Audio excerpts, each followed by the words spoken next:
এই হাদিসটা আপনাদেরকে কেউ বলেনি কখনো যে বিনা প্রয়োজনে ছবি তুলতে হয় না।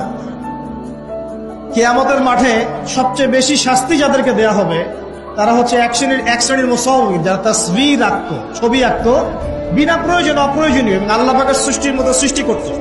এদেরকে কিয়ামতের মাঠে সবচেয়ে বেশি মর্মান্তিক শাস্তি দেওয়া হবে। এটা একটা হারাম কাজ, ক্ষেত্র বিশেষে হালাল করা হয়েছে। কিভাবে হালাল করা হয়েছে? পাসপোর্ট সাইজের ছবি ছাড়া আমার ভিসা হবে না, আমার পাসপোর্ট হবে না, আমার এনআইডি কার্ড হবে না।